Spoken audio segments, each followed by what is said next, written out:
Les feux de la rampe sont braqués sur le théâtre du Rideau Vert qui propose une relecture d'un texte dont j'ai été témoin à la création, Jeanne Manche de Lille, un rire bien beau, bien triste. Et vous avez reconnu évidemment Nathalie Mallet. Bonjour Nathalie, Bonjour. qui joue le rôle principal, cette femme qui est en conflit avec l'acteur Frédéric Boivin, son personnage évidemment. Et le maître d'œuvre, c'est Marc Belland, l'acteur qu'on connaît, qui nous a transportés dans toutes sortes d'émois depuis des années et des années.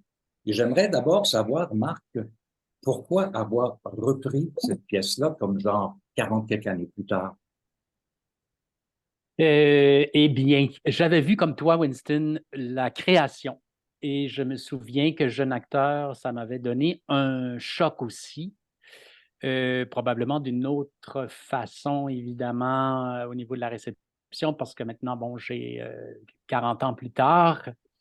Et cette pièce m'était toujours restée derrière la tête pour une raison ou une autre, c'est-à-dire pas constamment, là, c'est pas obsessif, mais je me disais qu'un jour, j'aimerais ça monter cette pièce. Et tout à coup, elle est revenue dans l'actualité, c'est-à-dire que je l'ai déposée au Rideau Vert, qui, avant la pandémie, qui considérait le projet, mais pas maintenant.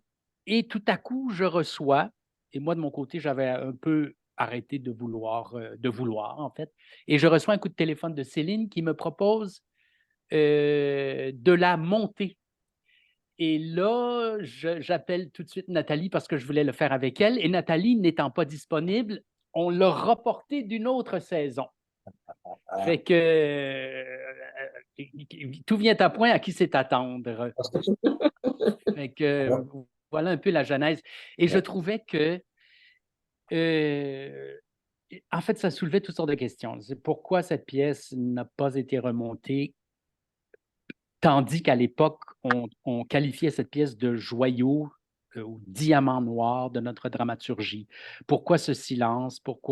Quel est le rapport avec le sujet de la pièce, avec cette famille dysfonctionnelle où il est question d'alcoolisme, il est question d'abus sexuels, d'abus psychologiques, il est question d'analphabétisme, il est question de misère tant morale que psychologique. Quel est le rapport qu'on a avec ça aujourd'hui? Est-ce qu'on a honte de cette partie de nous qui est quasiment à laquelle on aurait tourné le dos, pensant que depuis que nous sommes devenus, je ne sais pas, un Québec Inc. ou un Québec d'après la Révolution tranquille, eh bien, tous ces problèmes sont réglés? Eh bien, je ne pense pas. Parce que si vous saviez le nombre, Winston, de petites histoires que cela soulève à la sortie du théâtre, des gens de toutes les générations qui nous disent, vous savez, nous autres aussi, on a une histoire comme ça, et ça ne se passe pas seulement dans les régions. Donc, voilà. Nathalie, de ton côté, j'imagine que tu as entendu les mêmes commentaires, mais sachant qu'en acceptant cette proposition de Marc Bella, tu t'embarquais dans un bateau, dans ce diamant noir, comme l'a bien exprimé Marc tout à l'heure. Comment est-ce que tu voyais ça? Tu l'appréhendais ou c'était une belle surprise? C'était un Non, cadeau? c'était une belle surprise. Pour moi, c'est toujours un cadeau. J'étais très touchée que Marc m'attende. Moi, à la lecture, j'ai aimé la pièce. J'ai trouvé que c'était une bonne pièce. J'avais envie de la jouer. Euh, Moi, ce que j'aime d'une pièce, c'est quand ça me bouleverse, quand je suis émue, que ce soit drôle, dramatique, tragique, quand je suis interpellée. Je suis pareil comme spectatrice au théâtre. J'aime ça que ça vienne me chercher, que ça me fasse vivre une émotion, peu importe laquelle. J'aime moins de théâtre un peu froid ou qui me laisse un peu distante. Alors là, j'étais oui, j'étais très attirée par cet univers. Puis c'est une langue sans détour, extrêmement crue, directe. Puis je pense que j'ai jamais, ça fait 40 ans que je fais du théâtre, je pense que j'ai jamais eu à jouer une langue aussi franche. Puis ça me fait vraiment plaisir. Parle-moi du personnage. Mm. Ben, c'est la mère de 5 enfants, l'aîné qui est parti, qui est plus là, qu'on voit jamais, mais dont on parle. Euh, 3 filles, dont une pour qui le père a une attirance sexuelle assez claire. Donc, c'est comme si le père a finalement abandonné la mère pour être plus attiré par d'autres femmes à l'extérieur. Et cette fille, Pierrette, un enfant qui a un handicap intellectuel, qu'on ne sait pas trop pourquoi, qui aurait eu un accident. Donc, c'est une femme qui est prise là, prisonnière, pas de filet social, pas de filet communautaire, Mm. isolée, pas beaucoup d'éducation non plus, mais qui reste toujours digne, en fait, et qui essaye de faire tenir tout ça par des... L'insoutenable. Il essaie de faire, tu sais, c'est l'insoutenable qui est Oui, c'est dans cette insoutenable. famille. Bien sûr, et elle va finir par nommer les choses, mais tu sais, on sent que ça fait des années que... Pardonnez-moi, mon téléphone sonne. Alors, Marc, on continue de notre côté. Il y a il y a le mari. Et le mari qui est joué là par un Frédéric Boivin qui est complètement dans le personnage. Et Frédéric Oui. Boivin, à un moment donné, j'avais envie d'y tirer mon programme par la tête. Comme ça. Tellement on embarque dans le propos de la pièce, tu sais. Alors Nathalie, Bon. continue avec ta description là. Mais c'est ça, elle essaie de faire tenir tout ça, de supporter ça. Donc, la pièce nous montre en différents tableaux les situations dans lesquelles ils sont pris, les personnages, et puis elle va finir par exploser, c'est sûr, par le nommer. C'est vraiment... j'aime beaucoup jouer ça. Je suis très, très heureuse de jouer ça. Je suis très touchée que Marc ait pensé à moi pour faire ça. Euh, Très bien comprendre. En même temps, c'est un défi pour une actrice que d'embarquer dans un personnage. oui, mais c'est ce qu'on veut. Quand on est acteur, c'est ce qu'on veut. On veut juste ça. Marc, parle-moi de Boivin, son travail, son personnage. Oui. Mais c'est un acteur de Matane, en fait. Il travaille beaucoup en région. Et moi, j'ai eu l'occasion de le rencontrer. En fait, c'était une rencontre importante parce que, je ne sais pas si tu as vu, Winston, Hidden Paradise, un spectacle que j'ai créé avec Alix Dufresne sur les paradis fiscaux.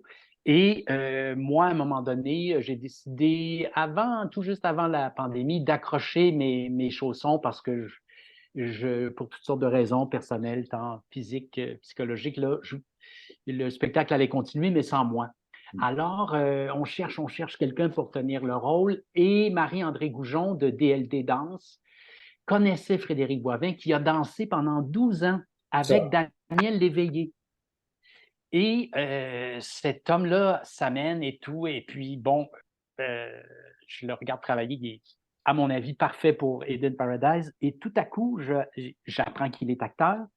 Et je le regarde vivre, aller, bouger, parler, sentir, puis je me dis, mais c'est lui. Il porte Tonio Morin, il porte quelque chose que je, que je, que je pourrais pas porter, que nul autre pourrait porter, et je trouvais encore plus intéressant que la page soit blanche pour lui, c'est-à-dire que on ne l'a pas vu ici au Québec, à Montréal, et il n'y a pas une suite de personnages qu'on peut voir derrière l'acteur. Tu sais, quand un acteur prend un rôle, on se dit, bon, on l'a vu ici, puis la page n'est pas blanche.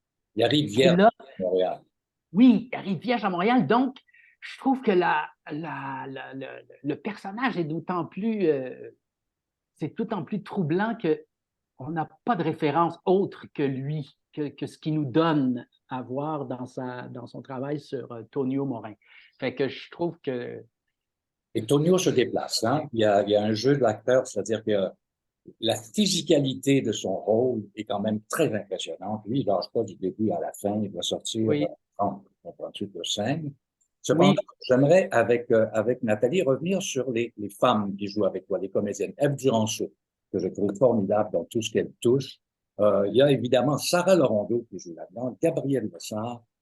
Ton rapport avec, oui, comme actrice, mais ton rapport à partir de ton personnage avec tes filles.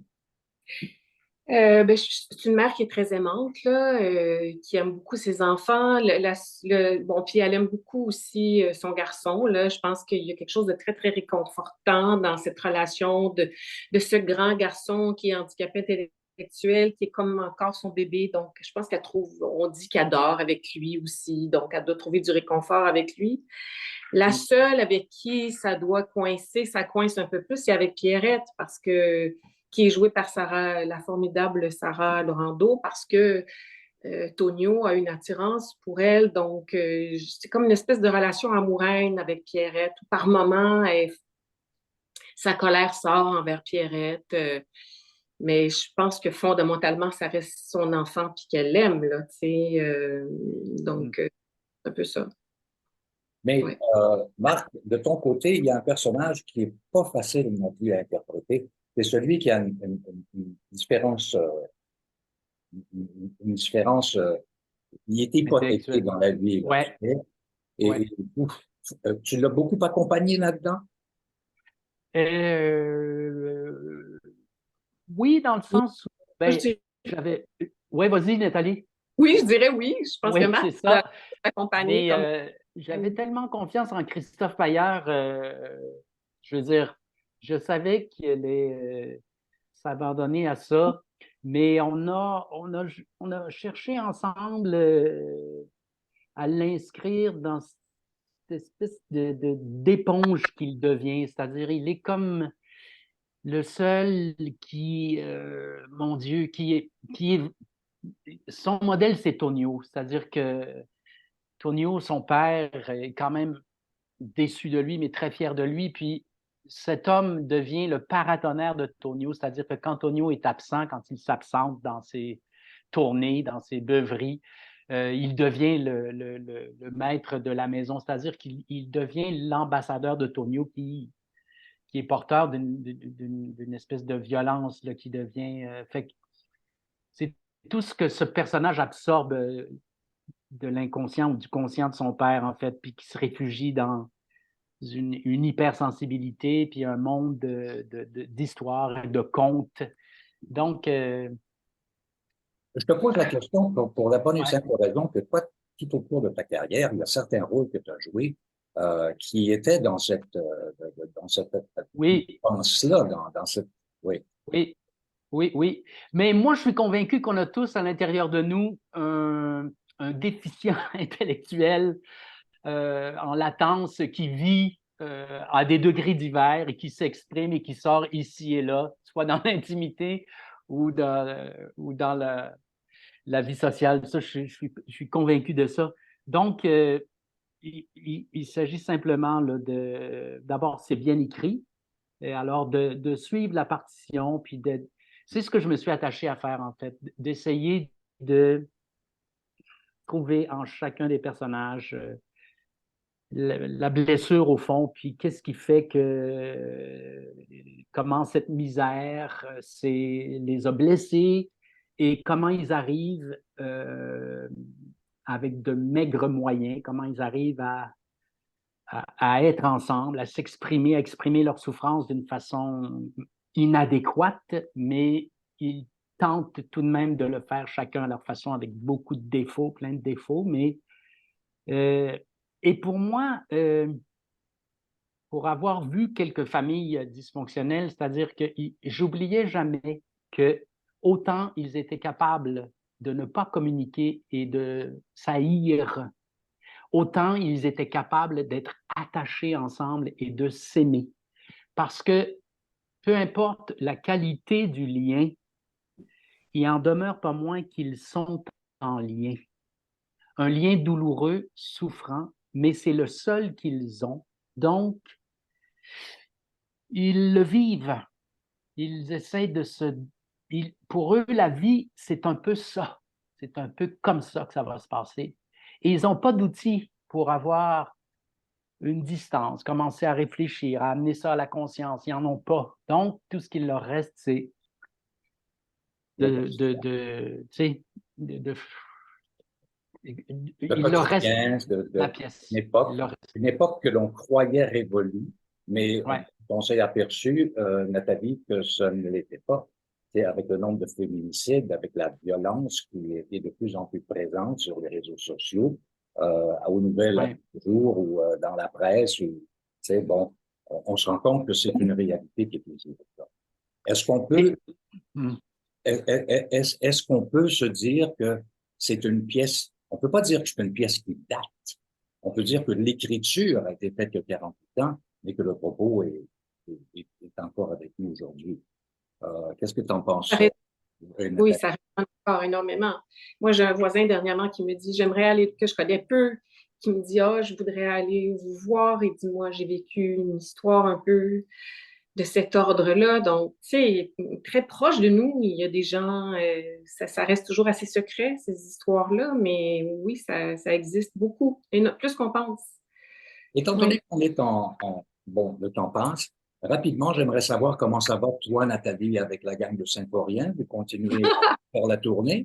On est dans Oui, un autre propos. oui, Hein? oui, ça va Oui. vraiment bien. On n'en fait pas ces temps-ci parce que j'étais au RIL, donc on a une pause symphorienne, mais après, on traverse le Québec, là, on va se promener beaucoup, beaucoup, beaucoup. Oui, dans un autre registre. Et C'est toi, Marc, ça. et toi, Marc, dans tes projets, ça ressemble à quoi Oui, après ben, moi, je me Floride? prépare en janvier à travailler avec une metteur en scène française et avec les sœurs Roson sur un spectacle qui s'appelle Aux grands mots, les grands discours. Alors, c'est très, très intéressant, c'est-à-dire on va parcourir le 20e siècle avec les grands discours qui ont été prononcés par des hommes et des femmes. Et c'est très, très intéressant parce que pour voir comment aujourd'hui ça résonne, alors ça met en perspective certains événements et puis pour l'instant aussi, ça met en perspective notre difficulté d'avancer vers quelque chose de meilleur ou de prendre les moyens pour que, par exemple, la crise climatique soit matée, soit arrêtée ou freinée, ou Alors, qu'on on prenne des est moyens plus. carrément, encore une fois, dans l'actualité. Ben oui, j'ai ce privilège-là de faire des choses qui nous parlent là. C'est le fun. Alors, Ouais. merci pour ce travail avec le beau triste de Jeanne-Mance de Livre, rappelons-le. Et c'est au Théâtre du Rigoberts. C'est jusqu'au 23, je crois, si ma mémoire est bonne. 23 octobre. Dans ces eaux-là. Ouais, Ouais. dans ces jours-là. Et puis, écoute, moi, j'invite tout le monde à aller faire un tour, ne serait-ce que pour la performance de Nathalie, qui est absolument Oui, fantastique. oui, oui. Aussi, ce Théo, pas Théo, comment il s'appelle déjà? Tonio, Tony. Frédéric, Je ne peux même pas me Frédéric, rappeler de son Frédéric prénom. Boivin. Frédéric, ouais. c'est formidable. Merci beaucoup. Hey, merci à toi. Merci Merci, beaucoup. Nathalie. Merci, Marc. Très le fun. Oui.